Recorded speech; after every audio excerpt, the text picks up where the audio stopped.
Revenues from energy production provide up to 25% of your state's budget and going much higher in the very near future.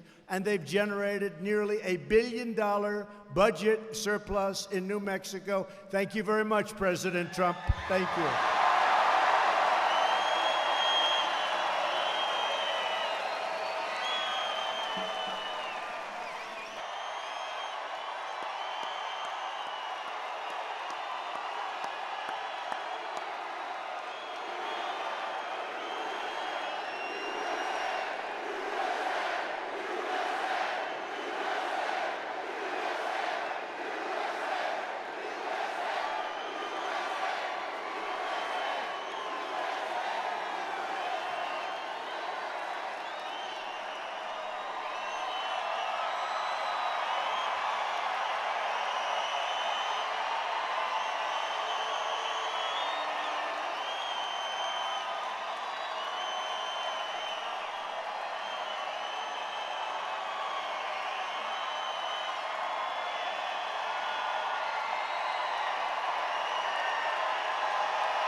Wow, thank you, New Mexico, thank you.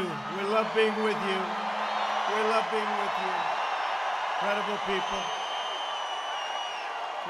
people, thank you very much. And I'm thrilled to be here in Albuquerque with thousands of hardworking, freedom-loving American patriots. Thank you. Incredible.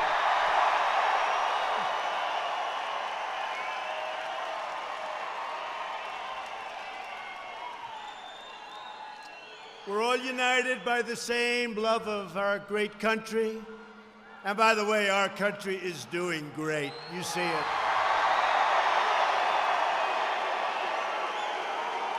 The same devotion to family and the same profound faith that America is blessed by the eternal grace of Almighty God.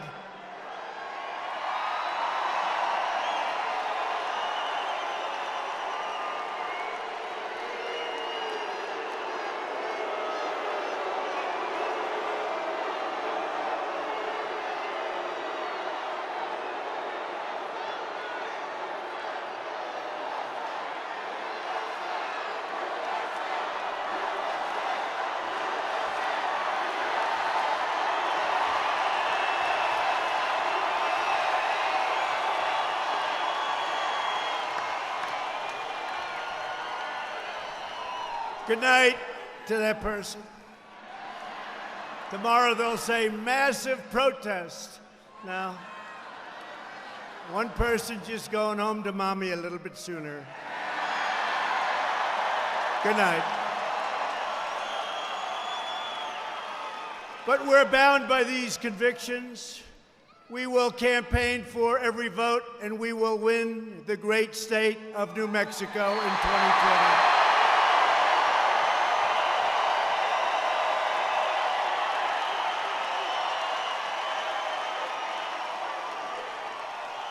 And by the way, you have thousands and thousands of people outside who can't get in. So we love you. We love you. We appreciate it. We try to get the biggest arena we can get, and they're never big enough, frankly. So there's something going on. And I always say 2016, I don't know if there'll ever be another 2016, but right now it's like a great tree or a great plant. You plant it, and it has to take hold. We have to win 2020. We're doing so well. We have to win 2020.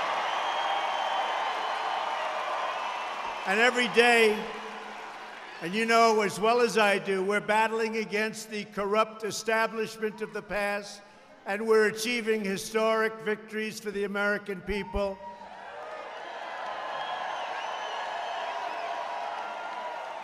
We're winning again, and we're winning big. We're winning big. Crucially for your state, we have ended the last administration's war on American energy. And since my election, Natural gas production, big story today, in New Mexico has increased by 40%, 40.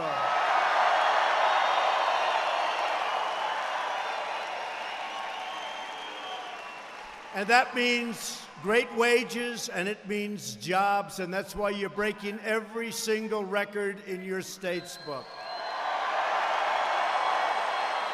Crude oil production in New Mexico has more than doubled and going up a lot higher very quickly.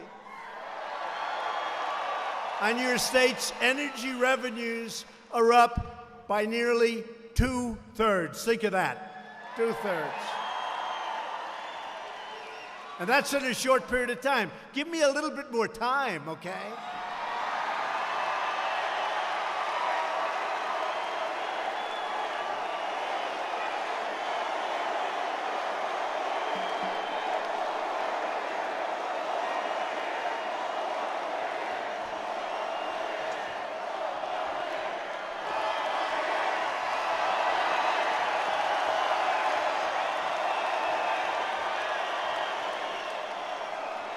The United States is now the #1 producer of oil and natural gas anywhere in the world. And this means more jobs, higher wages, and American energy independence, which is what we have. You know, a few years ago, if we had a problem like you saw 2 days ago in the Middle East, we would have been in a panic. Although not if I were your president, we never panic. We don't want to panic. But a few years ago, they would have been in a panic. Today, we got a lot of oil, we got a lot of gas. Got a lot of oil and gas. We don't have to send too many boats over there. You notice the other day they were saying, we don't see too many American ships anymore. You know why? Because we're independent as we want, and we are now a net exporter of energy. Revenues from energy production provide up to 25% of your state's budget and going much higher in the very near future. And they've generated nearly $1 billion budget surplus in New Mexico. Thank you very much, President Trump. Thank you. Green New Deal, that all goes away. That all goes away. Now, under the Green, it all goes away. You can forget it. No more cows, no more airplanes, no more trips. A single car, make it electric, single car. You're not allowed to travel more than 162 miles. They'll call us the Hermit Nation. We'll never leave our house. No, it's crazy, but that's okay. I don't want to bring it up because I don't want to do it too early. Maybe they'll change. I don't want them to change. But think of it for you and for Texas and for so many other places. They want to get rid of your energy. I mean, explain that one. Explain that. Yet every major Democrat running for president, they want to abolish all production of oil and natural gas. In other words, the Democrats want to completely annihilate New Mexico's economy. The Democrats want us to be subservient to foreign producers. They want us to be at the mercy of rogue regimes. That's not happening anymore. It's been a long time. It's been a long time. It's not happening anymore. But Democrats will never get the chance because New Mexico will never give them that chance.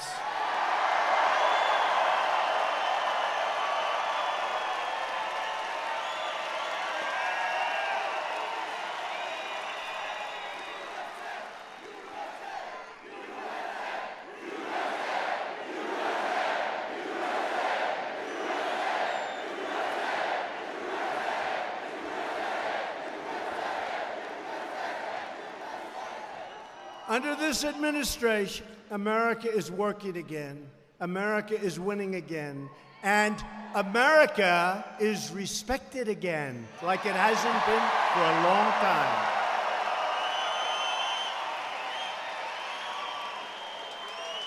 And I can tell you because I meet so many of the leaders and their presidents and their kings and their queens and their prime ministers and their everything, dictators every once in a while. Every once in a while you get a rogue dictator. And I'll tell you, they always start off. Today I had the Crown Prince of Bahrain. And they come in and they say, "Sir, I'd like to congratulate you on what you've done with the economy of the United States. It's a model for the entire world." They all say it. And earlier today, do we have any baseball fans, right? Right? You know what I'm going to say.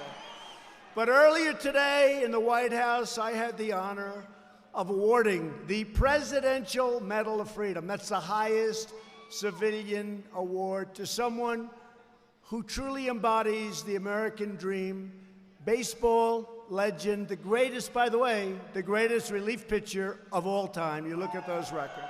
Mariano Rivera.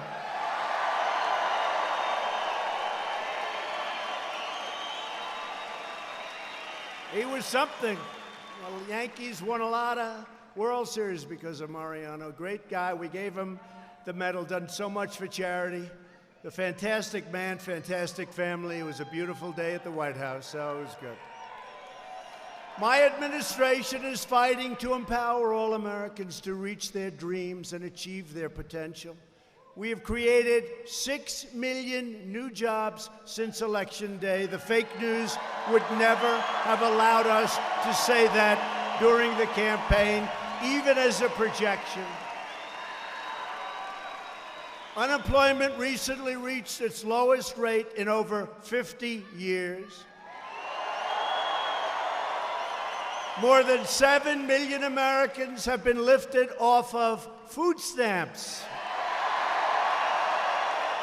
Nearly 600,000 Americans came into the labor force last month alone. Think of that. Wages in your state, New Mexico, are growing at a rate of much more than 3% a year, which is unheard of.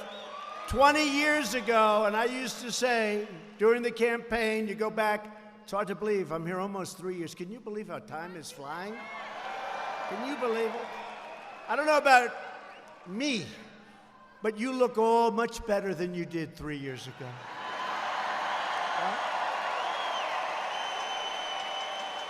You're wealthier. And even with the Me Too movement, we can't say this, but I'll say it anyway, you're better looking. Including the men. Including the men.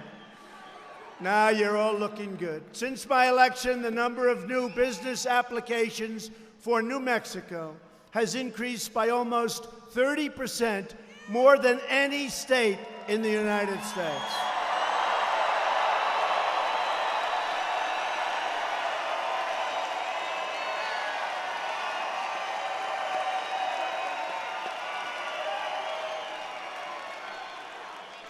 Think of that.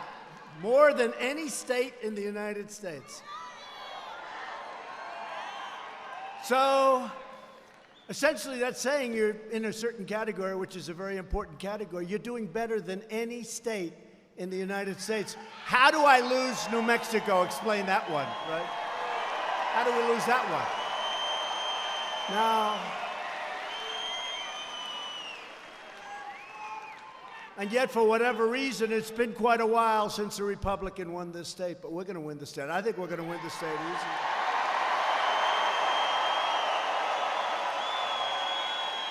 You had to see the people all the way in from the airport. That was a long drive, by the way, 35 minutes. That was a long drive, but all the way in, we had people and they were waving, and I didn't see any negative hand gesture. Right? No, I think we're going to do great here. We're here for a number of reasons, but we're here because we really think we're going to turn this state and make it a Republican state.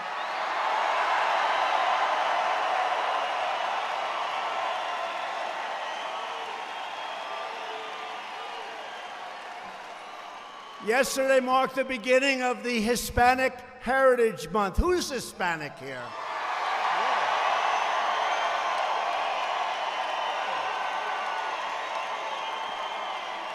Latinos for Trump. Thank you.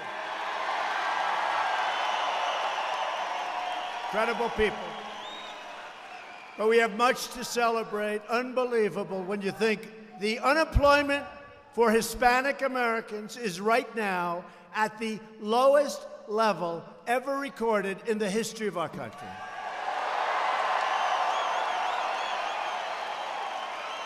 Hispanic American poverty reached a brand new all-time low in history. And after years of stagnation that you know very well, wages for Hispanic Americans are rising really fast, up nearly 8% since my election. Those are unheard of numbers. They're unheard of. And median income, think of that, median income for Hispanic Americans surpassed $50,000 for the first time ever. That's your median. That's not bad. That means you're wealthy, and you're getting wealthier fast. And I just want to tell you, it's an honor. But you know, when I'm on the debate stage, debating one of these far-left radical Democrats, whoever it may be, and they start telling you what they're going to do for you, and you say, but we have the best numbers, every category that we've ever had. Hispanic Americans, excuse me, New Mexico as a whole, we have the best numbers. African Americans, the best numbers that we've ever had in the history of our country. Asian Americans, the best numbers that we've ever had in history. Women, the best numbers that we've had in 71 years.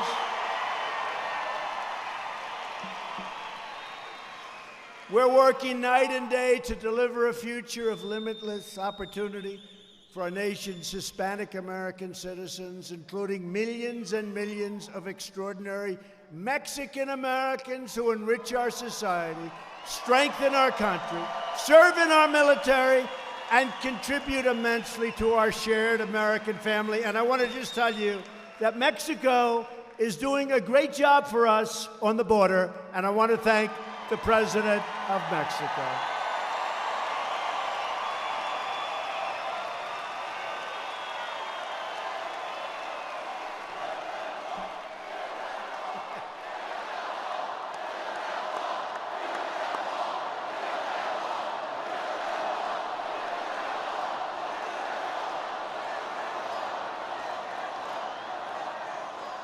You know, it's very interesting. I hear everybody screaming, well, you know, we're building the wall, and it's going up, and it's going up fast.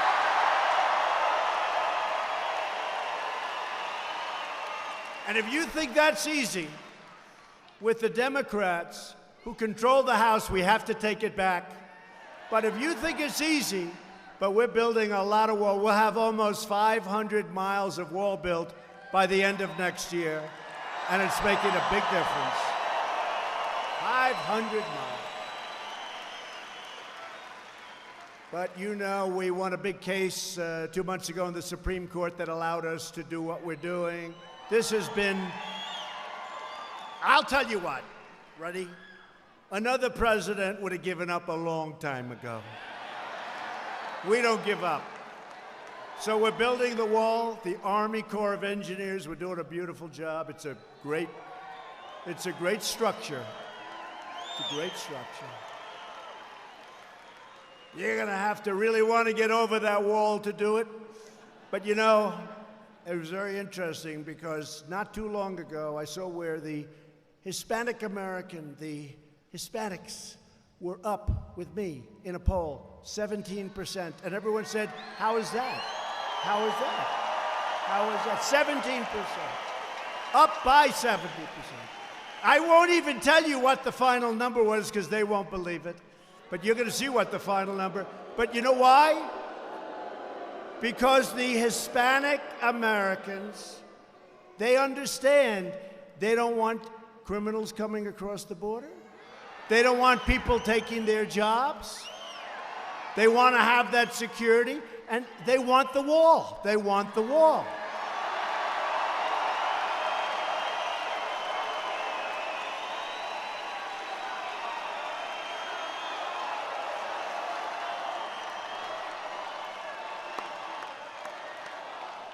And we have a man in the audience who is, I think, the best dressed man in this entire place, including me, right here.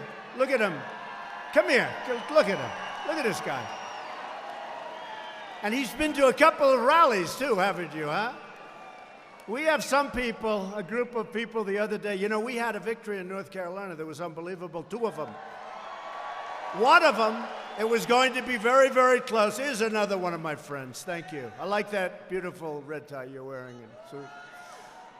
But we had a victory, 2 victories, North Carolina, where one was 17 points down 3 weeks ago. We got involved. We started sending out lots of different social media messages.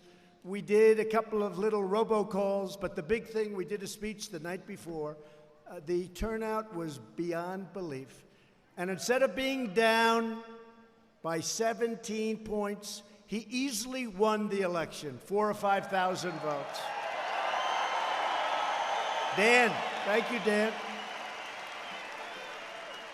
Thank you, Dan Bishop.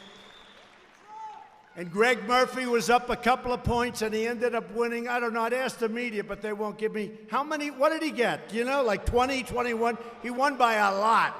He won by a lot. I'd ask them, but we're not going to get a straight answer. They were not happy. They were not happy. I'll tell you, Tuesday night, the fake news was not happy.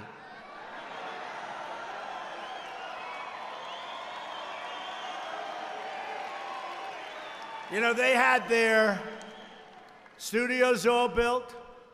CNN had their A-list talent. They don't have A-list talent, but they had the best they could have. And they were all set.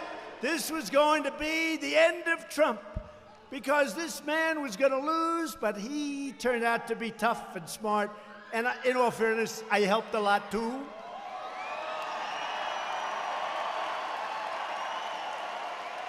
And toward the end of the night, they started dismantling that studio. Probably would have been there for 4 weeks. This is the end. But we had 2 great victories, congressional victories, on Tuesday night, and it was something. The one gentleman won by a number that nobody thought even possible so much, and the other won a race that he was way, way, way back. In fact, I shouldn't tell you this, but my geniuses, my people, some of those people standing right there, right there. Some of them right there. They said, "Sir, don't get involved in that race, sir. You can't come back from 17 points, sir. It's too much." I said, "But you know, I really like the guy. I think he's great. Let's give it a shot." They say, "Sir, if you lose, they will never, ever, it'll be much worse." I said, "Let me tell you, I know them very well. Whether I help him or don't help him, it's going to be the same. It's going to be a disaster. So let's help him." And we campaigned and we worked hard, right? They said, "Don't do it, sir. Don't do it. Please don't do it, sir. It'll be very embarrassing." I said, "No, I don't mind being embarrassed. I don't mind being embarrassed."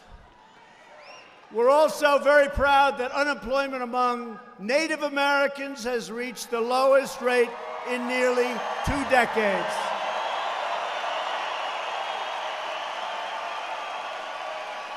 And we're building an amazing future for citizens of every background, race, religion, color, and creed. And that's what we have. That's what we have.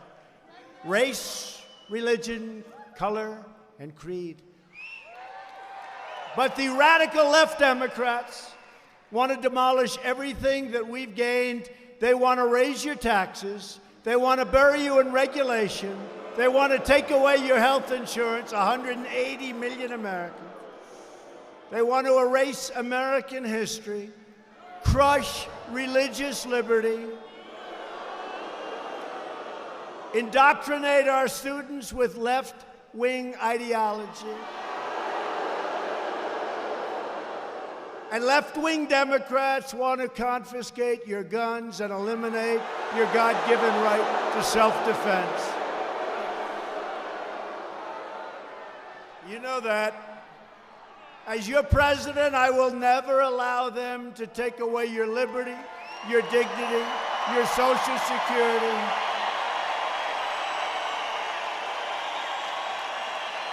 And I will never, ever allow them to take away your sacred right to keep and bear arms.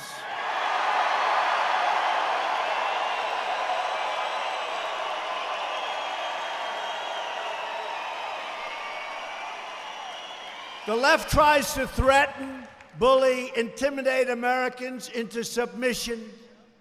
They use Democrat prosecutors and phony congressional committees whenever they can. They'll do whatever they can to demean you, to libel you. They try to blacklist, coerce, cancel, or destroy anyone who gets in their way. Look at what they're doing today to Justice Kavanaugh. Look at what they're doing.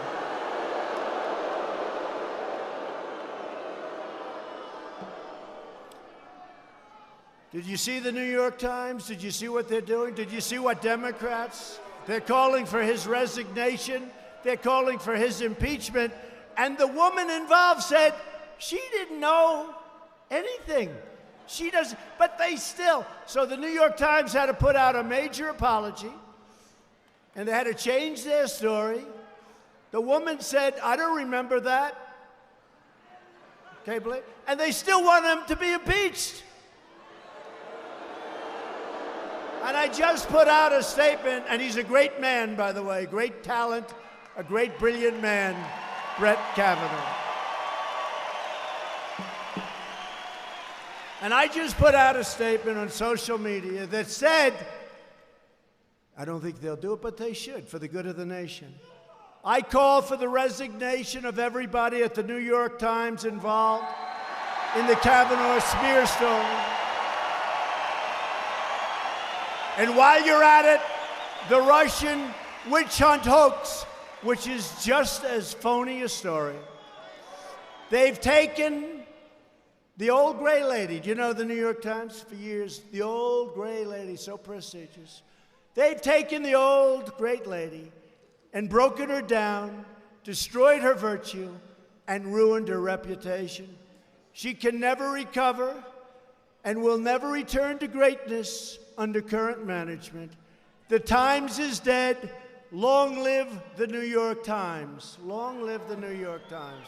And I do want it to live, but they have to change their ways. Think of it. They wrote a story about somebody that said, she doesn't remember this. Can you even believe it? And yet, all of these radical left crazies on Judiciary Committee and all of these committees that are set up to hurt the country, with all that we have going, with Saudi Arabia, with Iran, with China, trade deal, with Russia, with North Korea, with all that we have going. Look at the cards that we've been dealt. Lucky we won the election in 2016, believe me.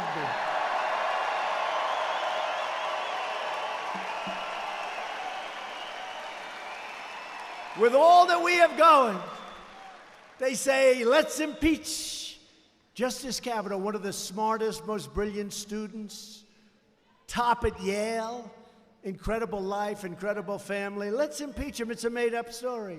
Let's impeach President Trump. Think of that. The Mueller report came out.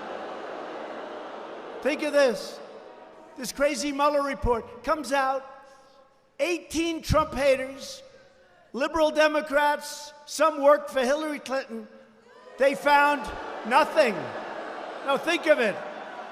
After 2 years, they found nothing. They spent $40 million.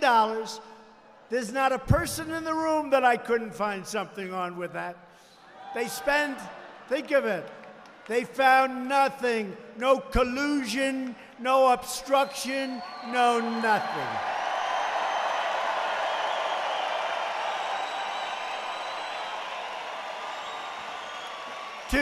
stop the far left's campaign of destruction, you must vote Republican, and you're going to get the chance very soon. We're joined tonight by many terrific Republican leaders and somebody that's done an incredible job. She ran Michigan for me. And as you know, for the presidential races, Michigan hadn't been won in decades. And she kept saying, "Could you come back, sir?" I didn't know who she was. I said, "Who the heck is the woman in Michigan that keeps asking?" She said, "Sir, if you keep coming back, you're going to win Michigan. Hasn't been won in decades." And I won Michigan. Remember that great night? November. That great night. Donald Trump has won the great state of Michigan, and they were going crazy on television. That was not a good night for certain people. Remember the couple of people that were crying?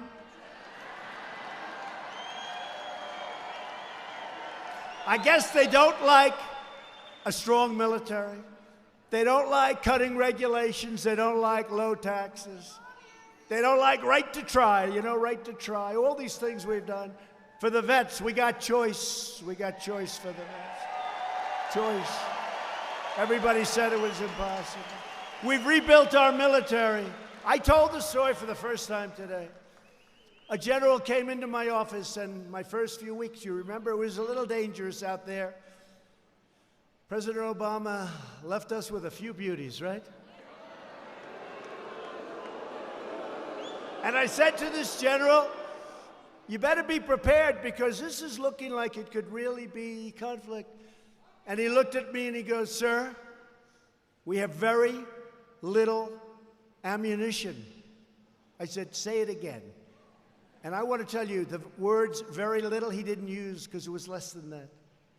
And I said, "I never want to see a president in a position like that, where we may have conflict, and a general looks at him and said, 'We have very little / no ammunition.' I never want a president of the United States to be in that position." And since then, 3 years, $700 billion we've spent, then $716 billion, and now $738 billion. And our military is by far the greatest in the world. There's nobody that even comes to us.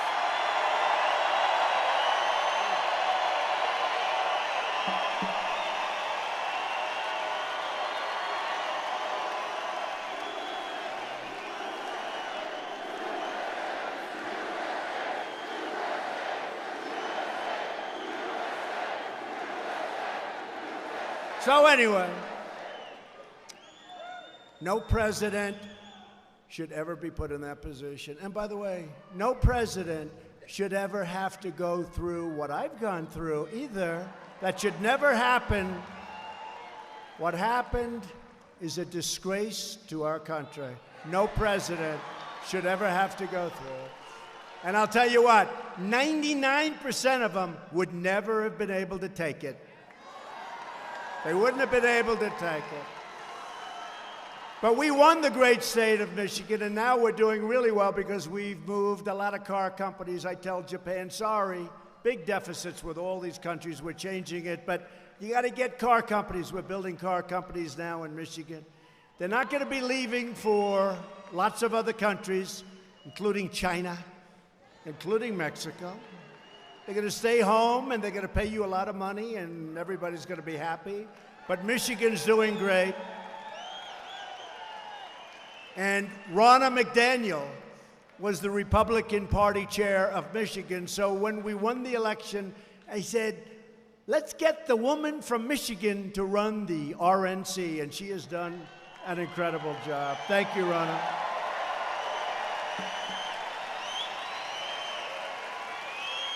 A great gentleman who loves the Republican Party, co-chairman Tommy Hicks. Tommy, what a job. New Mexico Republican Party chairman Steve Pierce.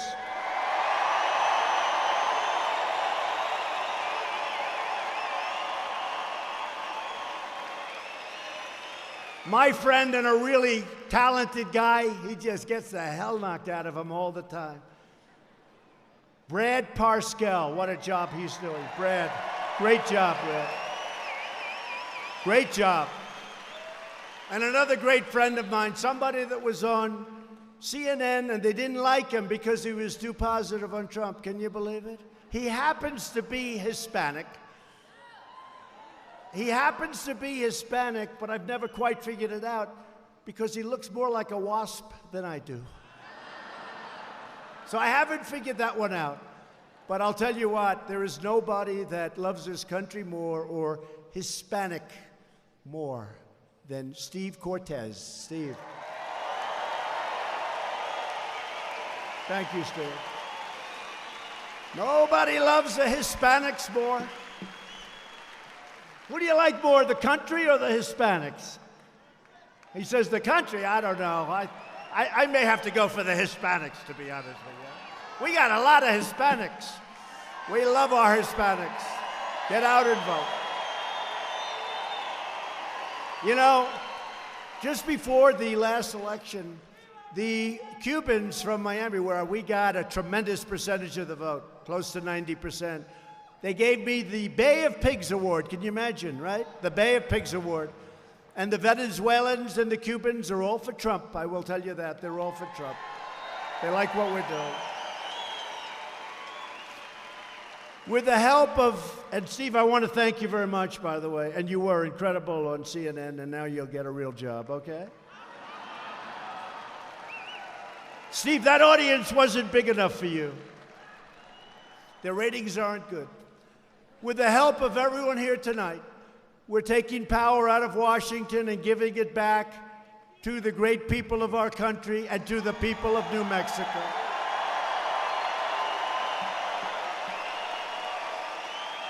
We've cut a record number of job-killing regulations, saving the average American household $3,000. We passed the largest package of tax cuts and reforms in American history. And what that means is a typical family of four in New Mexico making $75,000 has seen their tax bill reduced by more than $2,000. And it's one of the reasons that as the world is not doing great, you look at Europe and you look at Asia, and China's not doing too well.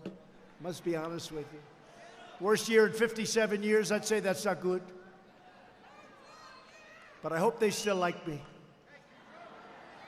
And we've taken in tens of billions of dollars worth of tariffs. And we've given those tariffs, and by the way, China's eating the tariffs. They're devaluing their currency. The prices are very similar. They're eating the tariffs. And out of the tens of billions, we gave our great farmers because they were targeted by China. Because China knows, very smart, that the farmers love Trump, and Trump loves the farmers. I said to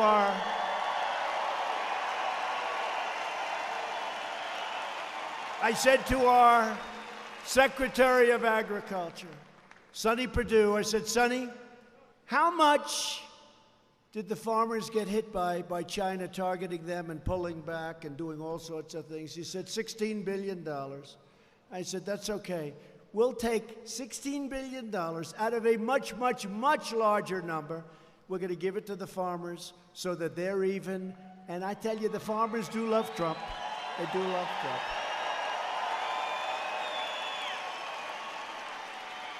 And to keep New Mexico's farms, ranches, and small businesses in the family, we eliminated the unfair estate tax or death tax so that you can now give your farm or your ranch to your children. Now, if you don't like your children, don't do it. But when it's your time to kick the bucket, you worked hard, you have great kids, you love your kids, they're taking care of you, you really love them, it's a great thing. If you don't love them, don't even listen to the last line because it won't matter. Don't leave it to them. If they're not good, leave it to charity, leave it to something else, don't give it. I know a guy can't stand his children. They're horrible, horrible human beings. They're a little older now, but they're horrible human beings. He wants to leave his wealth. I say, why would you leave them? They don't even like you. But on the assumption that you love your children, you'll be able to use small farms and your ranches and things. You'll be able to leave them to your children. Your children won't have to go out and borrow a fortune to pay tax. They won't be losing it to the banks 5 years later. We got rid of it. That's a big deal. Thank you. Thank you. Our shared Republican agenda is pro-worker, pro-jobs, pro-family, pro-growth, and 100% pro-American.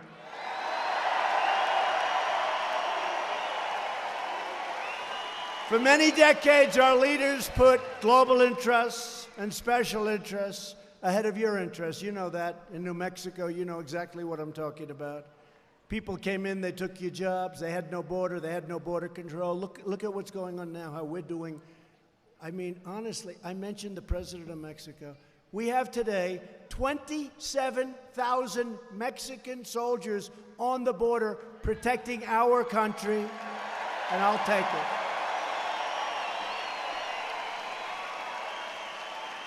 Because our laws are so bad, they're so pathetic. And the Democrats could change these laws. They could change them so quickly. We could change them all in less than an hour. We could, whether it's asylum, whether it's any of the laws, we have so many of them that are so bad. How they got that, it took years and years to end up. But we have the Mexican soldiers out there. You see them, and they're stopping people. The numbers are plummeting down. So I just want to thank all of the representatives of Mexico. Amazing.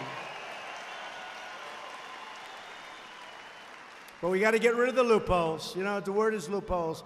And the Democrats could do it fast, but in the meantime, we're doing really well. And as the wall goes up, it becomes less and less of a problem. Because as the wall gets up, people aren't getting through. I mean, you got to be a world-class pole vaulter or a world-class Mount Everest type climber. There's not too many around like that. It's really doing the trick. The failed liberal establishment in Washington squandered your tax dollars, shipped away your jobs, sacrificed your sovereignty, and bogged us down in one foreign war or debacle, call it whatever you want, after another. And that's changing also. You see what's happening. And when these rich countries think we're going to pay for their military every year, billions and billions and billions, and they're rich and they take our business and we're supposed to, on top of everything else, I could tell you stories, but I'm going to save them for the campaign. You know, because to be honest, this is a little earlier than the campaign. Wait till this campaign starts.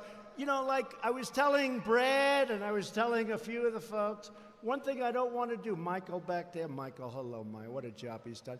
But I'm telling them, I don't want to do this too early. I don't want to do it. You know, the Pocahontas thing, I did that, it was before its time. Right? It was before its time. Too early.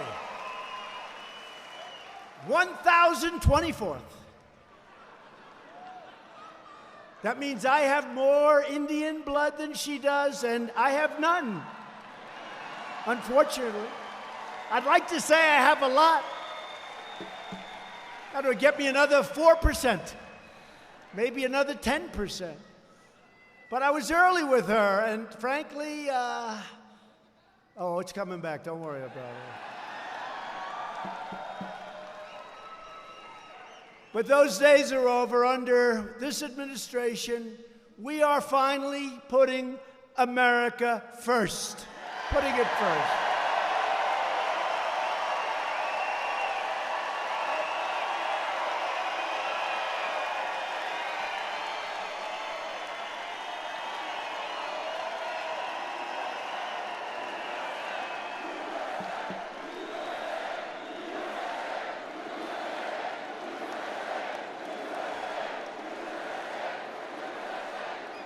We're reversing decades of calamitous trade policies that ravished our industries and devastated communities all across our land. You see the factories, empty buildings, empty hulks. Some have been demolished, some have been reconverted into senior citizen housing, but all those jobs are gone, and we're bringing them back. They're coming back like almost never before.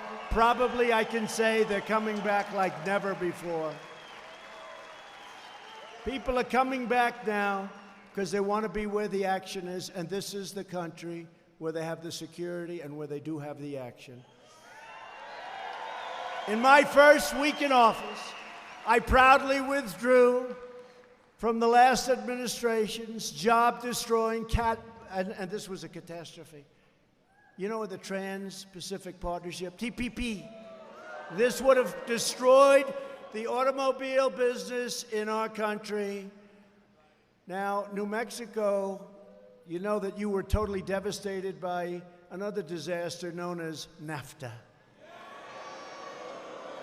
Your state lost 33% of its manufacturing jobs after NAFTA was signed. This was one of the great catastrophes. And now we're replacing NAFTA with the brand new U.S.-Mexico-Canada agreement, USMCA. Think of the song YMCA, YMCA. Think of the song, USMCA. That's U.S.-Mexico-Canada agreement. And it's drawing strong bipartisan support from all across your state and all across the country. It's amazing. I want to just, the Donana County Board of Commissioners, all Democrats, just unanimously endorsed the USMCA and urged Congress to pass it immediately. Thank you very much, Commissioners. All Democrats. Hopefully they'll put it up for a vote. Nancy Pelosi, they put it up for a vote. It's going to be very popular.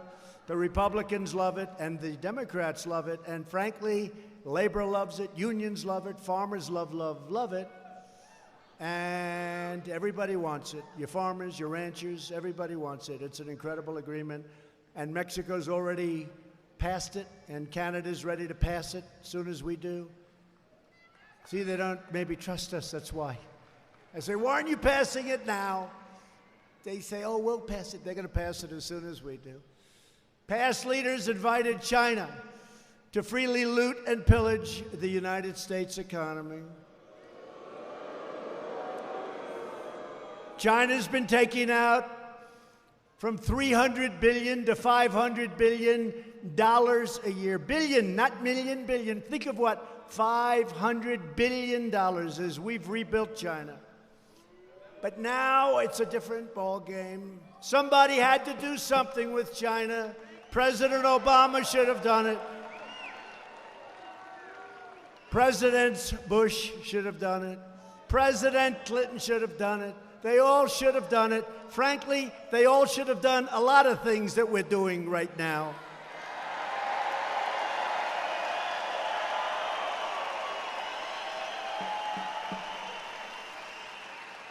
So if you look at it, nobody did it, so I'm doing it, and that's what's going to happen, and we're doing well. So now we're taking in billions and billions of dollars from China, when in the past, we never got 10 cents. We never got money. We never got anything. You know, we got unemployment and losses, and some cheap pencils, more than we needed. You could do with one less pencil. Following decades of outsourcing and offshoring, our jobs and factories are coming back home where they belong. If foreign companies do not want to pay our tariffs, there is one very simple solution. Come and make your product in America. Come and make your product in New Mexico.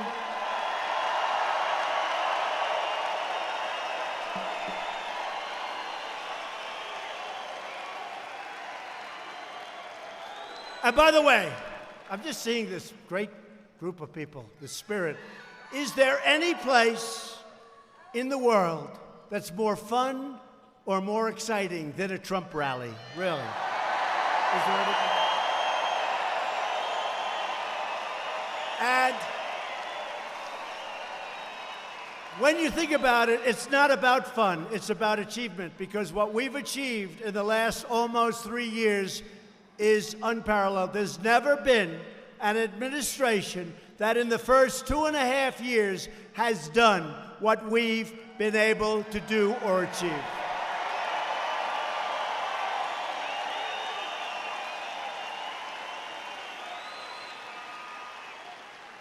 In a few short weeks, we'll be up to 180. Sounds impossible. Federal judges, including Court of Appeals judges.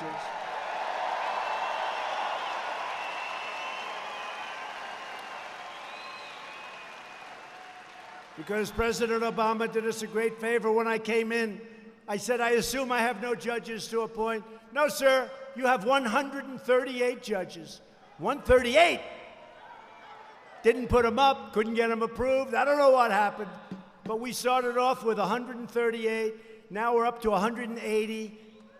I just signed my 150th federal judge and Court of Appeals judge.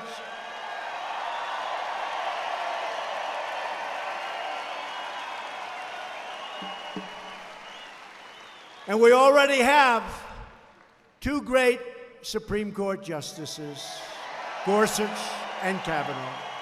Great, great men.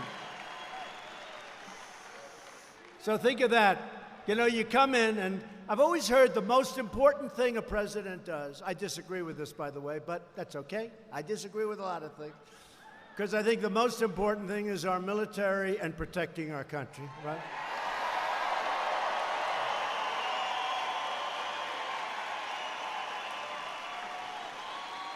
But if you listen to the so-called Washington elite, now why are they elite?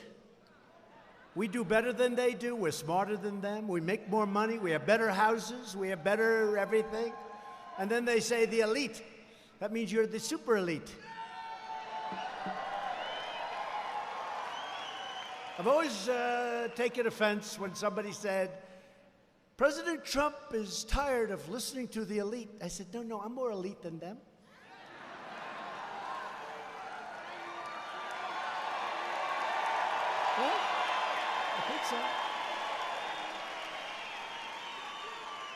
I mean, if we go by the old standards, better houses, better schools, made much more money, lived better, had everything going, and then I decide to run for president.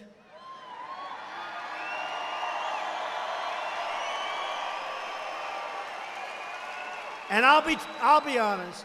What we have to put up with these people and others it's incredible, but it's the greatest single decision I've ever made because our country is turning around so rapidly. I could not be happier despite what they put us all through. Could not be happier.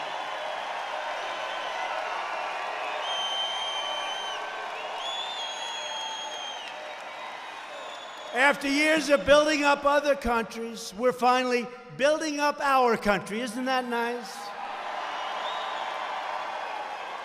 It's time to finally take care of our own. And we're also aggressively combating the opioid epidemic, which is horrible. And as a result of our nonstop efforts and billions of dollars invested, last year, we saw the first nationwide decline in drug overdose deaths, and it was a very big decline in nearly 3 decades, 30 years. And at the center of America's drug crisis, this is where the Hispanics know it better than anybody. People said, oh, the Hispanics won't like a wall. I said, I think they're going to love it. They won't like border security. I think they're going to love it. You know why? Because you understand it better than other people. But at the whole center of this crisis is the drugs that are pouring in, and you understand that when other people don't understand it.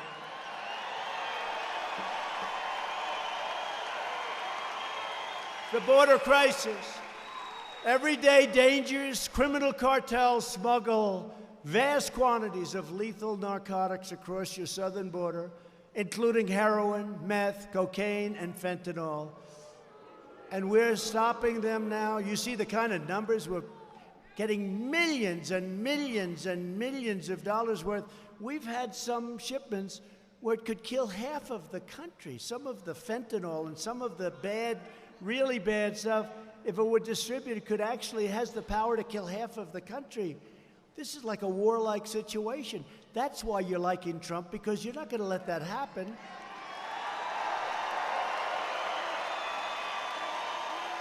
If you want to stop the drug smugglers and the human traffickers, how about the human traffic?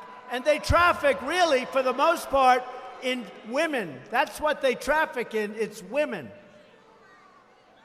They're not trafficking in men. They capture women and they bring them across the open borders, and they don't go through ports of entry where you have guards standing there with guns and rifles and everything else. They go out into the desert areas and they hang a left or they hang a right and they come in. But now when you have a wall, they can't do that, right? You can't do that.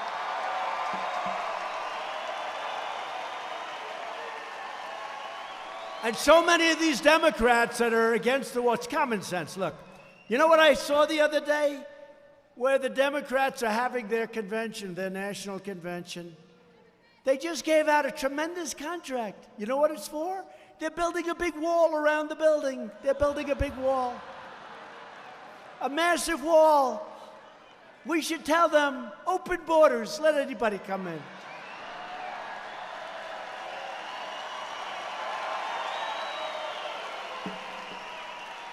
And a few years ago, almost every one of these, they're on tape. That's the problem with politics.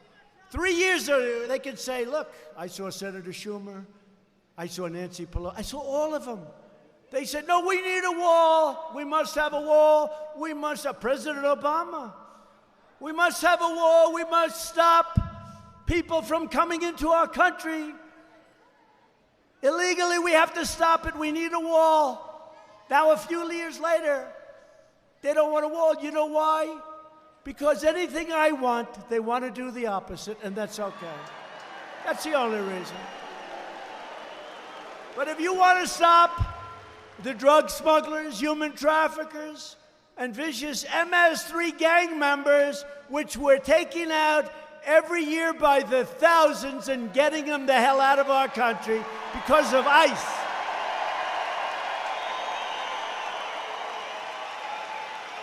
And if you want to stop all these people from threatening our communities and poisoning our youth, you know, it's poisoning our youth. That's what it is. It's nothing other than that. It's very simple. They're poisoning our youth. You have only one choice. You must elect Republicans. And to be honest with you, you've got to elect President Trump. We need 4 more years. President Trump.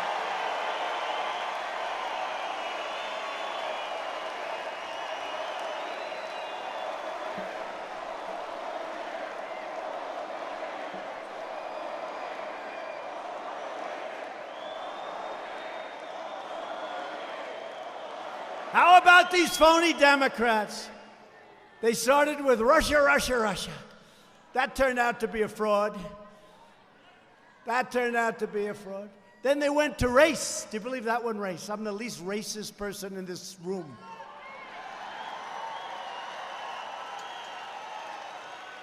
Then they went to recession. There's going to be a recession. Oh, please let there be a recession, please.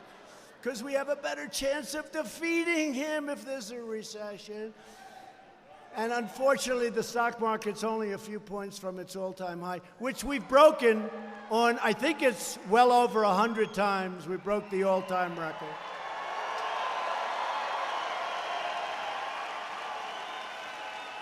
And now they have a new one, that I'm enriching myself. Let me tell you, by doing this and taking this particular job, which I love, it will cost me billions and billions of dollars. But if somebody from the Middle East that I never saw before comes in and stays at one of my hotels for an evening and pays $439, emoluments, nobody ever heard the word emollient before. Emolument. Nobody ever heard that word, emolument. He's enriching himself. If somebody buys a tank of gas in Scotland from an airport that I don't know, and they happen to go to a hotel, he's enriching himself. Like 20 people. I'm going to lose billions of dollars, and that's okay. I expected to do that when I did it. I didn't know what would happen if I lost. Can you imagine? Supposing I lost, and we would have had the same basic rhetoric. I mean, winning was great. Supposing, I'm doing all the things, I'm telling you all the same sort of things. Supposing I didn't make it, I'd have to go around, I would have lost billions. Then I would have been really unhappy. But I'll tell you what, I expected that when I did this, in terms of opportunity, in terms of certain places, they can never do as well when you have this kind of rhetoric. They can never do. So I'll lose billions of dollars, always expected. They say I enrich myself because somebody's going to stay at my hotel. It doesn't work that way, folks, and these are very, very dishonest people, and they know it. So they've given up on every other hope, but it doesn't work that way. You know it, too. You get it. The Democrat agenda of open borders places vast burdens on your communities and your schools and your hospitals and public safety, all at the expense of hardworking New Mexico families and throughout our country. Sheriffs and commissioners from 9 Mexico counties recently sent a letter to your state's congressional delegation begging them to vote for strong border security. They want in New Mexico. They don't want open borders. They don't want criminals pouring into your communities and doing what they do, and we won't even talk about that. They want strong, these are people that are with you, in many cases Democrats. They write letters, we need strong border security. In San Diego, California is very difficult, always complaining, not doing great. But they wanted a wall in San Diego. Good mayor in San Diego, by the way. They wanted a wall. And I said, you know what, let's build it someplace else, because California, once we build it, they'll complain. But then I said, the people are pouring in. They needed it. They're pouring into San Diego, like going all over the place. And people that had houses, they didn't like people running over their gardens all day long, coming in from the other side.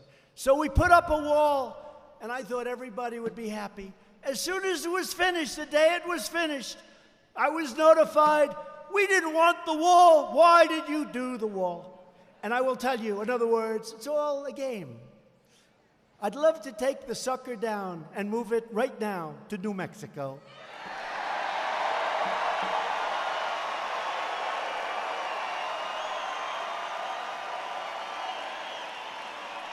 And if I did that, they'd go crazy and they'd say, please, sir, don't do that. Please, please. The same people that are saying, we don't want a wall. Why did you put up a wall?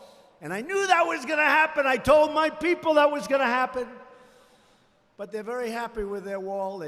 Most of them won't say it. They love it.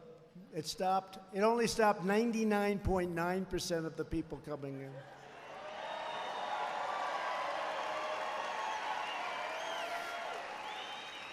And the only reason I'm not moving it to New Mexico is that it would cost more money to move it than to build you a brand new, beautiful wall, so I'll give you a brand new wall.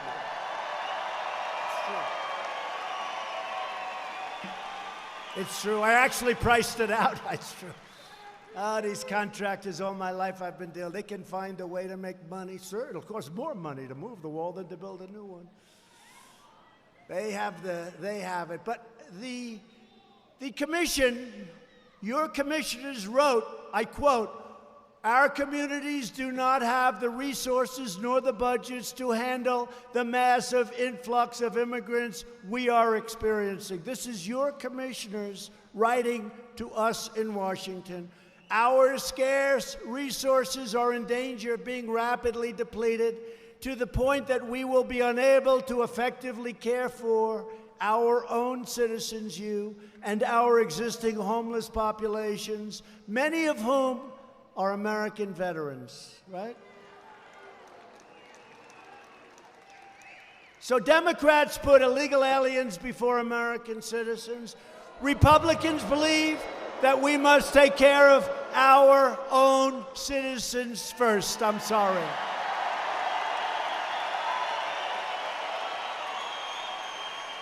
That includes millions of hardworking, lawful immigrants who waited in line, followed the rules, and came into our country legally. And among those hardest hit by illegal immigration are Hispanic Americans who obey our laws, pay their taxes, contribute to our communities, and play by the rules. And they're the ones that want to see something done. And we are doing it at a level that nobody else would be capable of doing it. Whether you're a first generation or a 10th generation, every American citizen deserves a government that defends your jobs, your safety, your family, and is always loyal to you. Your politicians have not been loyal to you. They've been loyal to themselves. The Democrats are also trying to turn every city in America into a sanctuary for criminal aliens. And that's one of the very good reasons we won on Tuesday night in North Carolina, because they let people out of their sanctuary city. And what those people did, I will not tell you tonight, but it wasn't good. It's one of the reasons we had big victories, 2 of them, in North Carolina, sanctuary cities. And plenty of people, even in California, where they have sanctuary cities, they don't want sanctuary cities. The politicians do, but they don't want them. Right here in New Mexico, Democrats are trying to turn you into a total sanctuary state.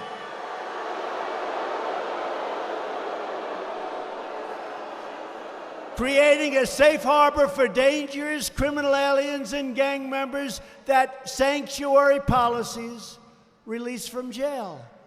Now think of it. They want to make your whole state a sanctuary state. So when MS-13 comes in, and I told you before, we take them out by the thousands, and they're tough. They're tough. But our ICE folks are even tougher. There's nobody tougher.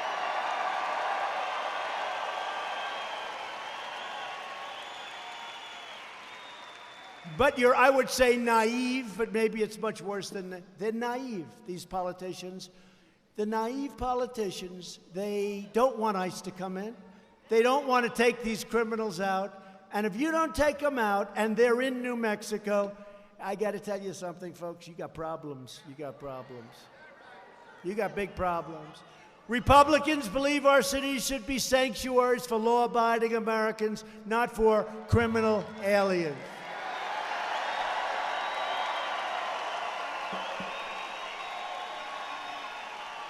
And Republicans will always support the heroes of ICE, Border Patrol, and our great law enforcement.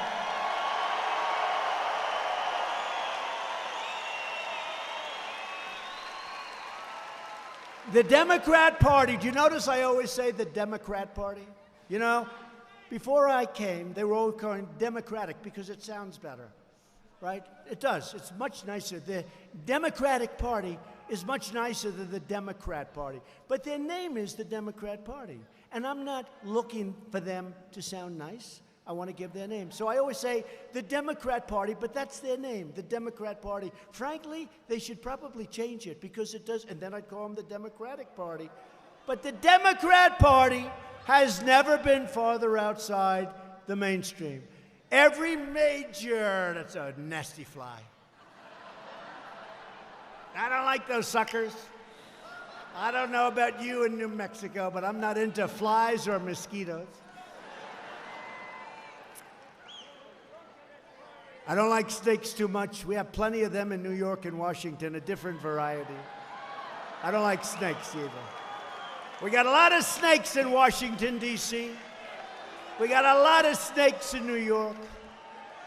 I don't like either kind of snake. I think I like the kind on the ground better than the ones we have in Washington. Every major Democrat running for president supports a massive government takeover of health care that would destroy Medicare as we know it today. My administration will protect Medicare and defend your right to choose the plan and the doctor that is best for you. And we will always protect patients with pre-existing conditions. The Republicans will always do that. Our ambitious campaign to reduce the price of prescription drugs has produced the largest decline in drug prices in more than 50 years. You don't hear this because the fake news doesn't want to write about it.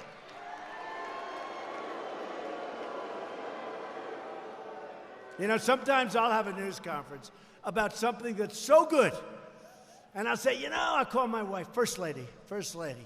People love our First Lady.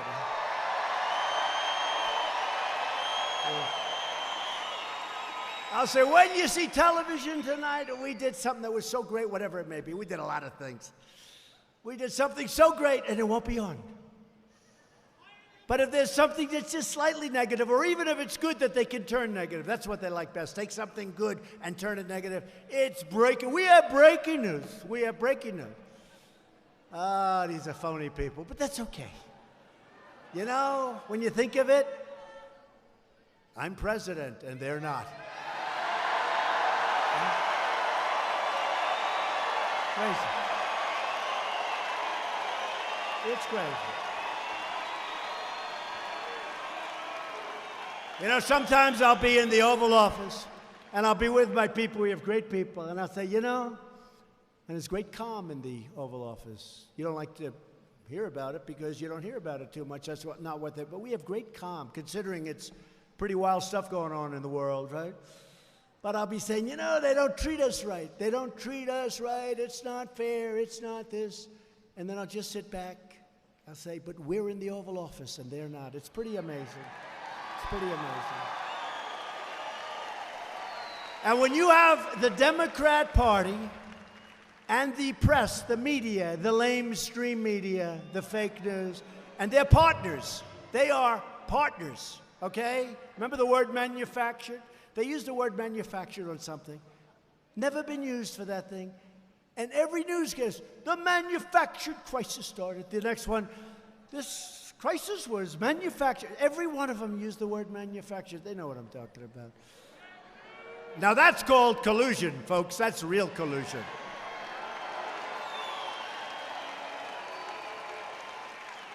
No, you have that, and so you have the Democrats, you have the media, they're partners. Then you have the deep state. We're getting rid of a lot of them. I'll tell you, we're finding them left and right. Boom. You take a look at what, I'll tell you what. I'll tell you what, you take a look at what we're doing with all of the things. I'm not going to get into detail, but you know what I'm talking about. Clean the swamp. That's the ultimate cleaning of the swamp.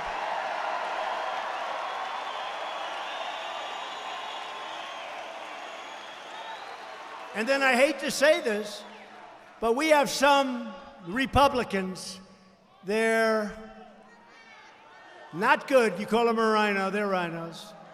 The rhinos are worse. And some of them are worse than the Obama people, right? They're worse than the Obama people. They're worse than the Clinton people. But there aren't too many of them left. They're pretty much on respirators. They're gasping. They're gasping for air. But we do have some bad people that you wouldn't believe.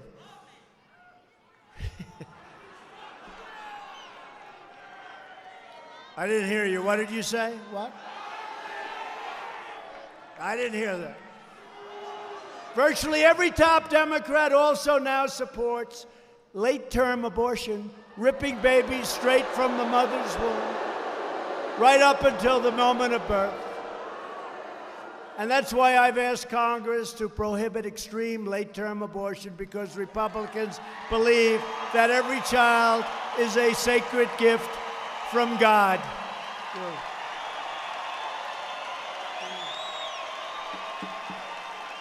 Right? I see it. Just like Mom, I see it. Democrats are now the party of high taxes, high crime, open borders, late-term abortion, and socialism. The Republican Party is the party of the American worker, the American family, and it is the party of the American dream.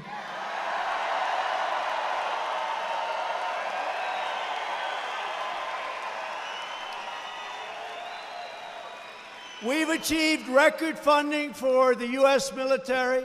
All of that money, trillions and trillions of dollars spent, all produced right here in the good old USA.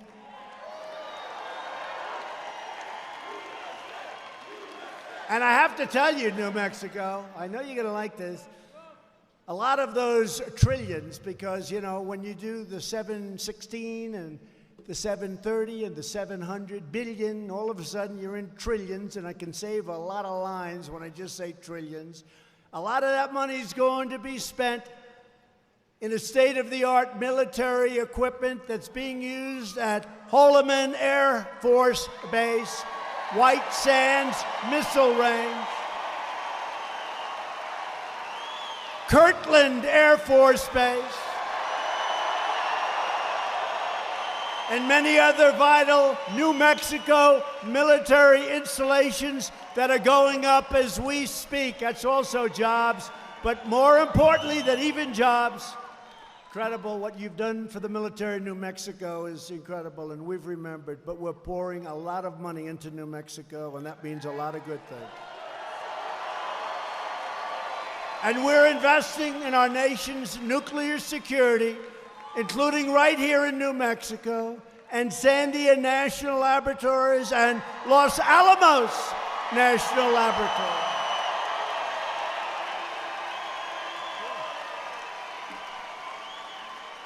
To protect America's security, I withdrew the United States from the horrible, one-sided Iran nuclear deal. It was no good, and we imposed the toughest ever sanctions on the Iranian regime. Watch how that works out, folks. It's going to be very good.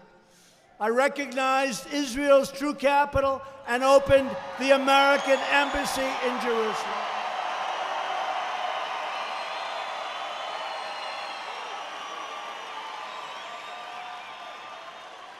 And don't forget what I did for Israel with respect to Golan Heights. Don't forget, right?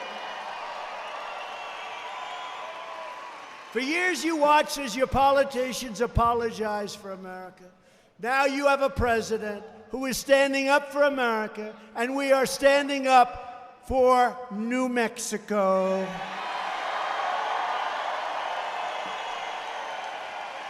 And you must never forget, get out there and vote and get ready and get everybody. We need it because we're fighting a lot of forces, including Facebook, I saw, and Google, I saw. Did you see Google? He said, I may have lost 2 million to 10 million votes, according to this character that worked at Google, right?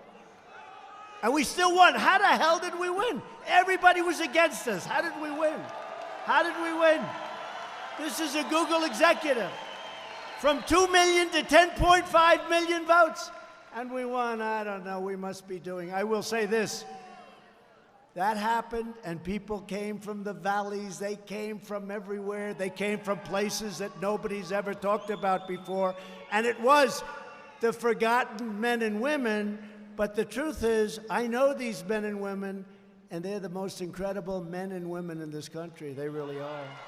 They just never had anybody they really wanted to vote for, or at least for a long time. They didn't want to get out there. They said, oh boy, is this the best they can do? I mean, in all fairness, I don't want to go too early here. Look at the field. Did you watch the debate the other day? We've got almost 350 million people. I'll take it. That's the best they can do. We'll see. We'll see. You never want to get too cocky. Somebody said, in the great state of Texas, Donald Trump is down 2 points to Buttigieg. Buttigieg. Buttigieg! They're phony polls. You know, they have phony polls. I told the story the other night. For 6 months. I was hearing that I'm going to lose the state of Texas, and friends of mine from Texas that look just like these guys. Wait. See the two guys with the hat? They might even be better looking. They look just like, and they're on to say, I don't know about you, but I know a lot about Texas. And Donald Trump is not going to be losing the state of Texas. Remember that? See, they don't say it's in play. They're too smart. They say Texas is in play. And Utah, they said, was in play. All these are in play. In play means we can lose them, right?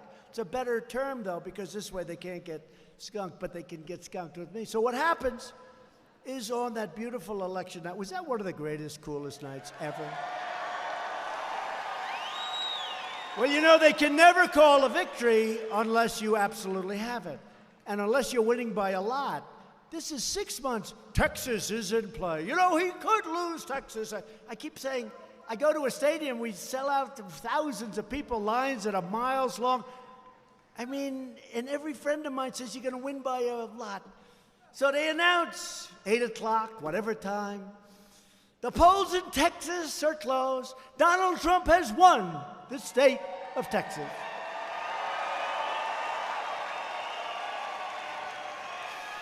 The polls in Utah are closed. Donald Trump has won the state of Utah.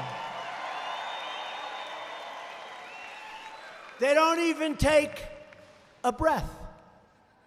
Now, if it's close, like it's in play, you know, you wait 2, 3, 4, 5 hours to see what it is. But they don't even take a breath because they're called suppression polls.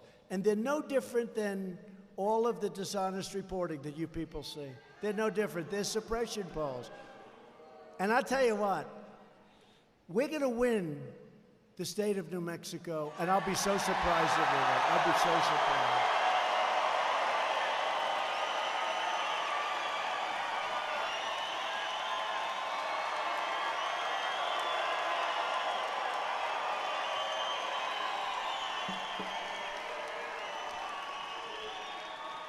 No, we're going to win New Mexico. You know, when I came here during the last election, came here little, because I was told very hard to win, and I came here little, but I saw great spirit.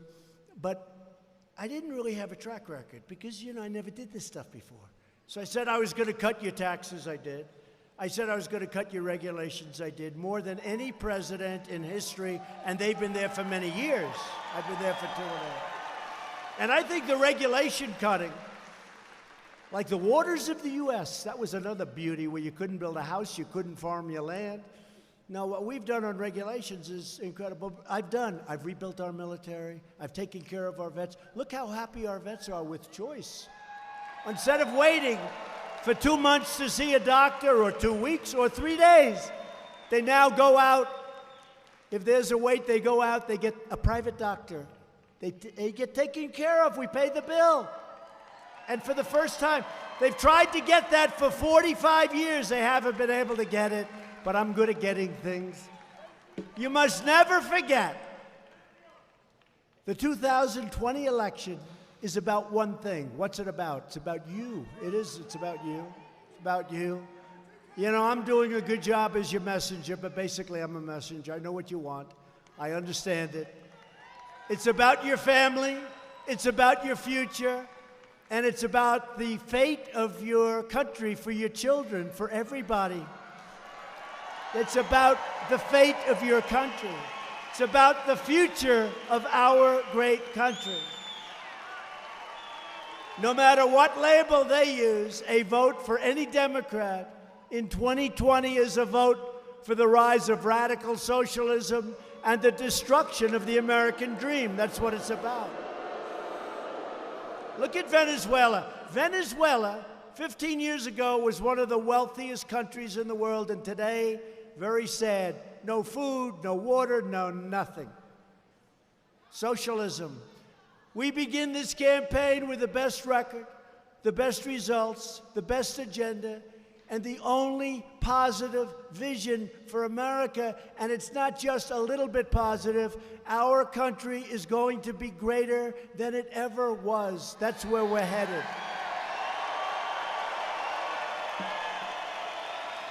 Together, we will help millions more citizens know the dignity of work, the pride of a paycheck, and the satisfaction of a job really well done. With your help, we will elect a Republican Congress to create a safe, modern, fair, and very lawful system of immigration.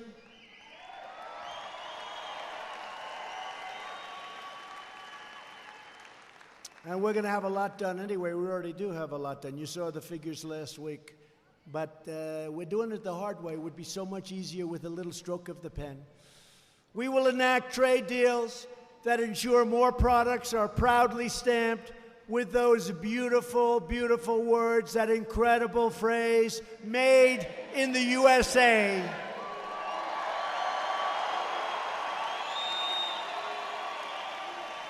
We will achieve new breakthroughs in science and medicine, finding new cures for childhood cancer, and ending the AIDS epidemic in America within 10 years. And we've already started that program. It will happen.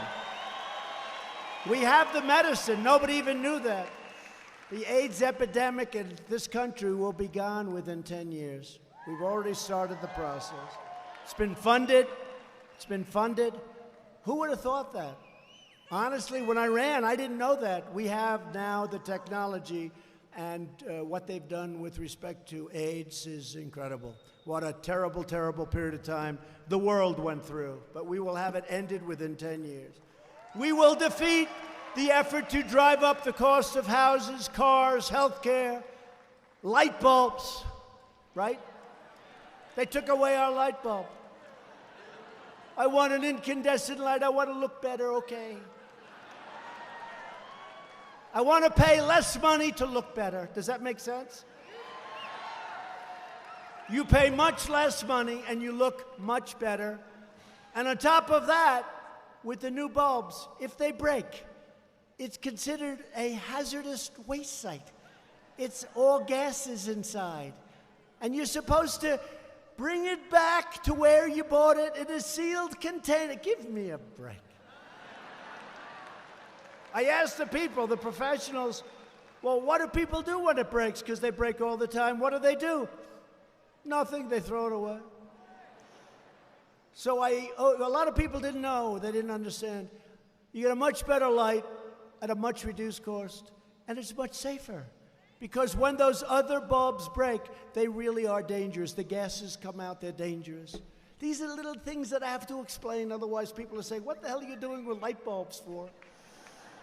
And we're trying to do the same thing with cars. Cars have so much junk on them now. To save a tiny little fraction of gasoline, they have so much junk that they're less safe. So what I want to do is the following. Under our rules and regulations, the cars are environmentally terrific, but they're safer and they're $3,500 less to buy. Right? And the reason they're safer is because they can be a little bit heavier. Makes sense, right? They can be a little bit heavier. I mean, they make them now like paper mache. Somebody touches them and the entire car collapses. When somebody hits me, I want to be in as close to an army tank as possible.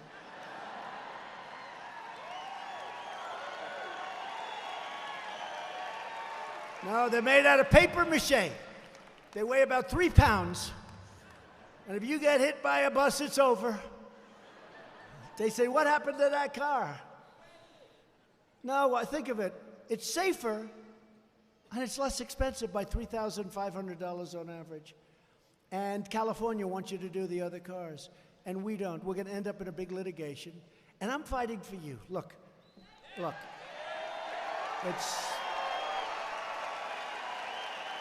It's not the kind of thing most presidents would be fighting for, because they say, yeah, let them pay more. Let it be unsafe. They listen to the environmentalists, and I'm an environmentalist. I believe in the environment. I want the cleanest water on the planet. I want the cleanest air. I want a lot of things. You know, right now we have the cleanest air that we've ever had in this country. But what are they going to do about China and India and Russia and other countries that are spewing stuff? What are we doing about them? We're going to keep our suit nice and clean. But you know, the universe is so big that when you talk about China, the USA, India, you talk about these different places where a lot of bad stuff comes out, right? It's so big that it's right next to each other. It's right next to each other. Does that make sense, right? It's right next to each other. So what are they going to do? We want to have the cleanest water and the cleanest air. We will defend privacy. We will defend free speech, free assembly, religious liberty, and we will always proudly defend your Second Amendment, and we're doing it now.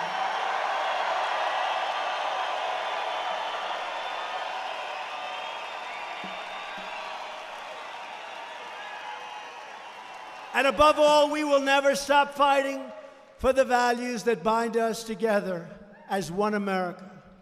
We support, protect, and defend the Constitution of the United States. We stand with our incredible heroes of law enforcement.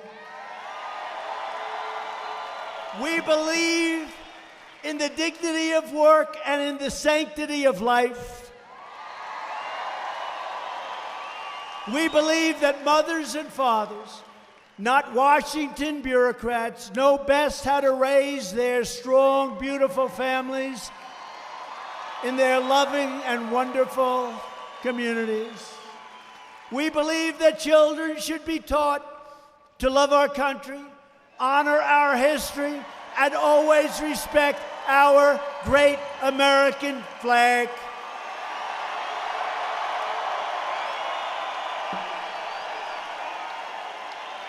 And we will always live by the words of our national motto: nobody will ever take it down.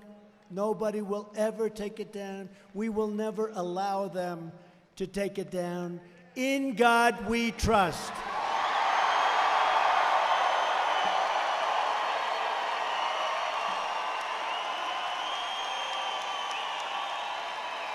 We stand on the shoulders of American patriots who built this country into the greatest nation ever to exist on the face of the earth, and we are going to be better than ever before, and it won't even be close, and we're right there.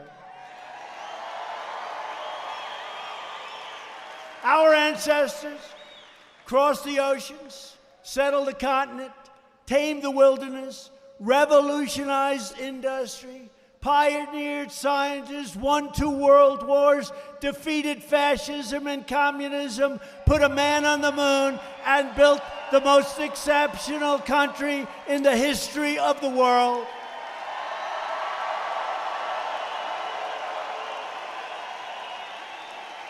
And every day of my presidency, we will never forget that we are Americans and the future belongs to us. The future belongs to each and every one of you. Right. With your help, your devotion, and your drive,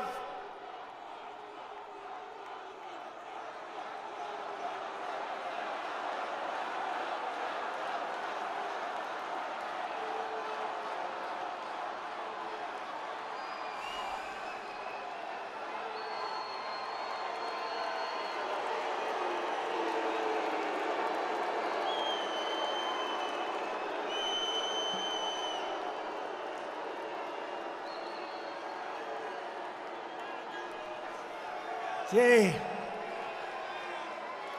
it's too bad. He did it right in the crescendo. How do you top that? I'm just ready, the big, beautiful crescendo, and this character's going back home. It's all right. It's 2 people tonight. Remember when they say massive protests at the Trump rally? 2 people.